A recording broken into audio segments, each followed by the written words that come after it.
உண்மையில அபியூஸ் பண்றவங்க, hate speech பண்றவங்கலாம் சீக்கிரட்டா என்ன ரசிக்கிறாங்க, என்ஜாய் பண்றாங்க அப்படிங்கறதான் உண்மைங்க. ஏன்னா நான் சொல்ற இந்த வார்த்தைகள், சத்தியங்கள், கருத்துலாம் என் பக்தர்களை விட அவர்கள் ஆழமாக கேட்கிறார்கள், புரிந்து கொள்ளுகிறார்கள், அப்ளை பண்றாங்க, உபயோகப்படுத்துறாங்க.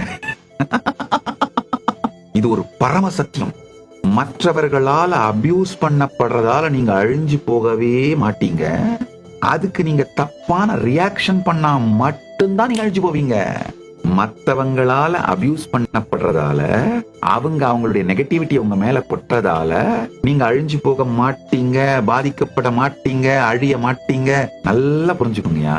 நீங்க ஒரு குவாண்டம் ஃபீல்டுன்னு புரிஞ்சுக்கிட்டு உங்க எனர்ஜெட்டிக் போஸ்டரை உயர் தன்மையில சமாதி பழகல்ல வச்சிருந்தீங்கன்னா, நீங்க ரியாக்ஷனே பண்ணாம, அவங்க எவ்வளோ அபியூஸ் பண்ணாலும் ரியாக்ஷனே பண்ணாம உங்களுடைய லைஃப நடத்திக்கிட்டே இருக்கீங்கன்னும் போது அவங்களுக்கு எல்லாமே நீங்க ஹீரோ ஆயிடுறீங்க.